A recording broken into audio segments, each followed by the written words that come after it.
കഠിനംകുളത്ത് യുവതിയെ കുത്തിക്കൊന്ന പ്രതി പിടിയിൽ. കോട്ടയം ചിങ്ങവനത്ത് നിന്നുമാണ് ഇയാൾ പിടിയിലായത്. ചിങ്ങവനം എസ്ഐയുടെ നേതൃത്വത്തിലുള്ള സംഘമാണ് ജോൺസനെ പിടികൂടിയത്. ഇവരുമായി പ്രജിത് മോഹനൻ ചേരുകയാണ്. പ്രജിത്, ജോൺസനെ എപ്പോഴായിരുന്നു പിടികൂടിയത്? മറ്റു വിവരങ്ങൾ കൂടി.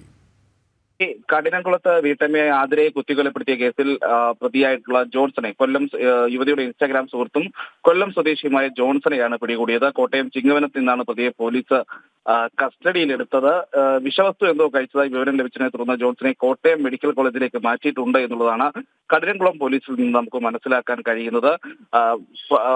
സ്ഥിരീകരിച്ചിട്ടില്ല എങ്കിലും എലിവിഷം പ്രതി കഴിച്ചിട്ടുണ്ട് എന്നുള്ളതാണ് പ്രാഥമികമായി പോലീസിന് ഇവിടെ നിന്ന് പോകുന്ന പോലീസ് സംഘത്തിന് മനസ്സിലാക്കിയ കഴിഞ്ഞത്. ഈ ജോൺസണുമായി ബന്ധപ്പെട്ട പോലീസ് നിരവധി അറിയിപ്പുകളും ലുക്കൌട്ട് നോട്ടീസും ഒക്കെ പുറത്തിറക്കിയിരുന്നു. ഈ ലുക്കൌട്ട് നോട്ടീസ് കണ്ട ഒരാൾ കോട്ടയം ചിങ്ങവനത്ത് വെച്ച് ഇയാളെ തിരിച്ചറിയുകയും ഇത് തിരുവനന്തപുരത്തെ പോലീസിനെ വിളിച്ച് അറിയിക്കുകയുമായിരുന്നു. പിന്നീട് തിരുവനന്തപുരത്ത് നിന്ന് കഠിനംകുളം പോലീസ് ഈ വിവരം ചിങ്ങവനം പോലീസിന് കൈമാറുന്ന സാഹചര്യമുണ്ടായി. അങ്ങനെയാണ് ഇയാളെ പിടികൂടുന്നത്.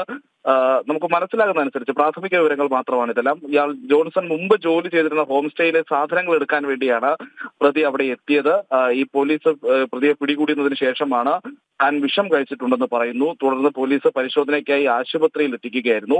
ജില്ലാ ആശുപത്രിയിലെത്തി പരിശോധിച്ച സമയത്ത് ഇയാൾ അബോധാവസ്ഥയിലാകുന്നു. തുടർന്നാണ് പ്രതിയെ കോട്ടയം മെഡിക്കൽ കോളേജ് ആശുപത്രിയിലേക്ക് മാറ്റുന്നത്. ഇതിന്റെ ഭാഗമായി അന്വേഷണ സംഘം ഇപ്പോൾ തിരുവനന്തപുരത്ത് നിന്ന് കോട്ടയത്തേക്ക് തിരിച്ചിട്ടുണ്ട്.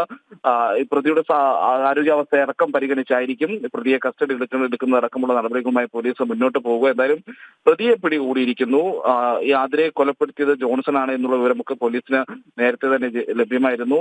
ഞാറമുട സ്വദേശിനി ആതിരെ വീട്ടിൽ കഴുത്തറുത്ത നിലയിൽ കൊല്ലപ്പെട്ട നിലയിൽ കണ്ടെത്തുന്നു. പിന്നീട് നടത്തിയിട്ടുള്ള പരിശോധനകൾക്ക് അനുസരിച്ചാണ് ഈ ജോൺസൺ എന്ന് പറയുന്ന ഒരു ഇൻസ്റ്റാഗ്രാം സുഹൃത്തുമായിട്ടുള്ള ഒരു ബന്ധം ഈ യുവതിക്കുണ്ട് എന്നുള്ളത് മനസ്സിലാക്കുന്നത്. അന്ന് ആതിരയെ കൊലപ്പെടുത്തിയ ശേഷം ഇയാൾ വീട്ടമ്മയുടെ സ്കൂട്ടർ എടുത്താണ് രക്ഷപ്പെടുന്നത്. ചിറയൻകീഴ് റെയിൽവേ സ്റ്റേഷനിൽ വാഹനം വെച്ച ശേഷം ട്രെയിൻ കയറി പോയി എന്നുള്ളതായിരുന്നു പോലീസ് മനസ്സിലാക്കുന്നത്. പിന്നീട് ഇയാളെ പറ്റി വിവരമില്ല. അങ്ങനെ പരിശോധനകൾ തുടരുന്നതിനിടയിലാണ് ഇയാളെ ചിങ്ങവനത്ത് വെച്ച് തിരിച്ചറിയുന്നതും അത് പിന്നീട് പോലീസ് അറസ്റ്റിലേക്കും എത്തുന്നത്.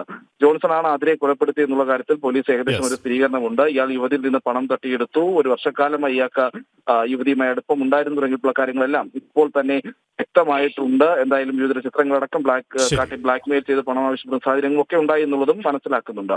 പ്രജിത് മോഹനാണ് വിവരങ്ങൾ നൽകിയത്.